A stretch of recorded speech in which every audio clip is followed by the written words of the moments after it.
السلام عليكم، كيف دايرين؟ كنتمنى تكون احوالكم طيبه ومرحبا بكم معايا في فيديو جديد من قناتكم دوجا في المطبخ. اليوم ان شاء الله غادي نقدم لكم طورطه بنكهه البرتقال، كتجي رائعه. طريقه التحضير ديالها جيت سهله والمكونات كذلك بسيطه.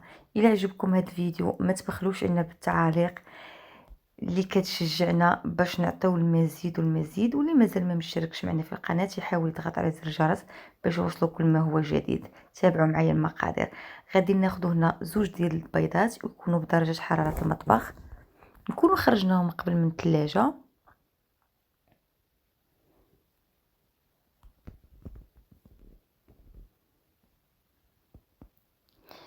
انا هنا غادي ناخذ ملعقه، غادي نحسب 5 المعالق ديال السكر حبيبات.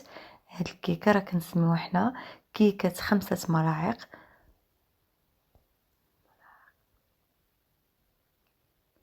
غادي ناخذ كيس ديال السكر فانيلا، وكيف ما عودتكم دائما المقادير كلها غنخلي لكم كلها في صندوق الوصف.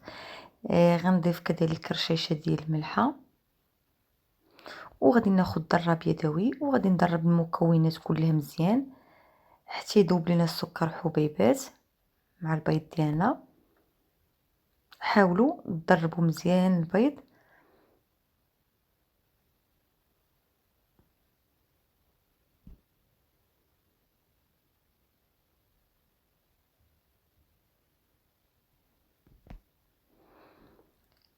من بعد غادي نضيف 5 المعالق ديال الزيت النباتيه،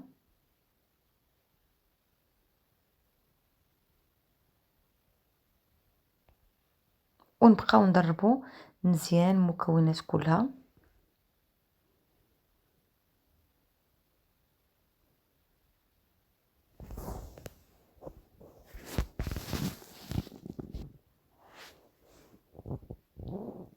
انا غناخذ كذلك 5 المعالق ديال الحليب، يكون ديما بدرجة حرارة المطبخ،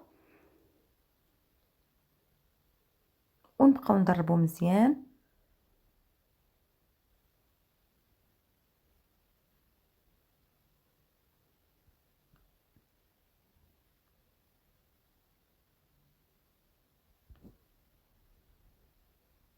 من بعد غادي ناخذ هنايا، غادي نغربل المكونات كلها النواشف. هنا غادي ناخذ 5 المعالق كذلك ديال الدقيق الابيض. من الافضل يكون من النوعيه الجيده، دقيق يكون خاص بالحلويات. وغنضيف كيس فقط من وزن 8 غرام ديال خميره الحلويات. هنا غربل الدقيق ديالي، وغنضيف 3 المعالق ديال الكاكاو المر، يكون ديما من النوعيه الجيده.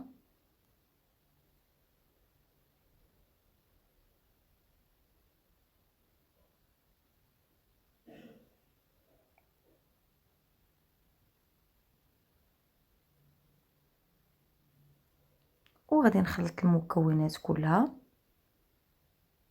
وهنا غادي نكون شعلت الفران على درجه حراره 180 من الفوق ومن التحت. ما كتاخذش لنا شي وقت طويل في الطياب، وكل سيده كتعرف الفران ديالها. هنا من بعد ما صبح الخليط القوام ديالو كيف ما كتشوفوا على هذا الشكل هذا، غادي ناخذ المول. هنايا دهنتو بالزبده ورشيتو بالدقيق الابيض، كنت وضعته في المجمد، وغادي نفرغ فيه الخليط ديالنا ديال الكيك ديالنا. هاد المول القطر ديالو 26 سنتيم. وغندخل الكيكه ديالي هنا. غادي ندوز باش نحضر الطبقه اللي غادي نوضعها من فوق من الكيك ديالي. كيف ما كتشوفوا خدت هنايا 300 مليلتر ديال العصير ديال البرتقال، وغناخذ الكريم باتيسير. انا هنايا غناخذ 3 المعالق ديال الكريم باتيسير، ممكن تعوضوها بالنشا. وغادي ناخذ 2 المعالق ديال السكر حبيبات، كيبقى سكر حبيبات حسب العصير البرتقال واش مر. الا كان ممكن انكم تضيفوا الحلاوه، يعني تضيفوا سكر حبيبات. هنا غادي نوضعه فوق من النار وغادي نبقى نحرك فيه مزيان.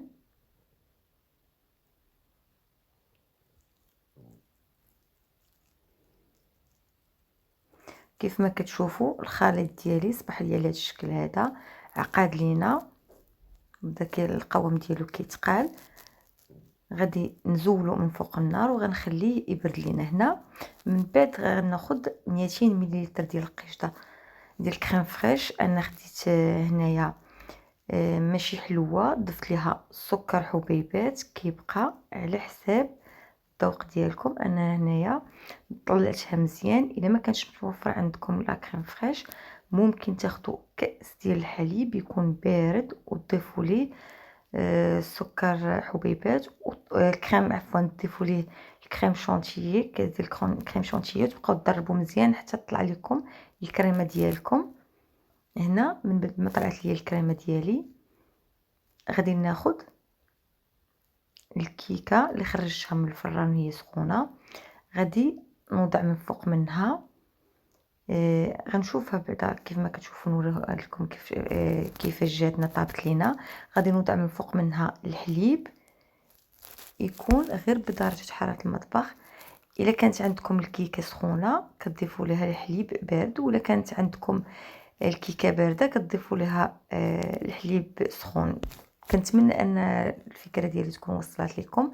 هنا من بعد ما تشربات لي الحليب اللي ضفتو ليها، غادي نوضع من فوق منها طبقه ديال الكريمه اللي حضرتها، اللي كنت طلعتها من قبل، وغادي نبدا نقاد فيها. كيف ما كتشوفون هنايا خديت سباتول بديت كنقاد فيها من الوسط ومن الجوانب.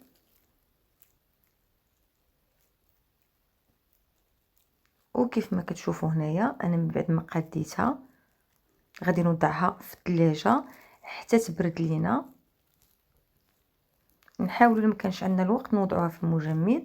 من بعد ما خرجتها من الثلاجه وضعت من فوق منها ديك الطبقه الثالثه اللي كنت، عفوا الثانيه اللي كنت حضرتها، ديال عصير البرتقال والكريم باتيسير.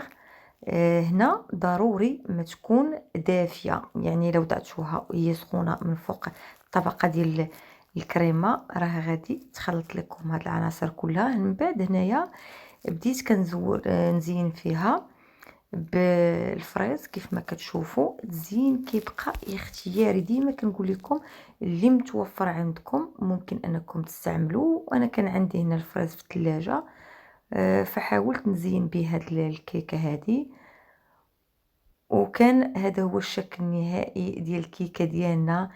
كيف ما لاحظتوا الطريقه ديالها جد سهله وحتى المكونات بسيطه.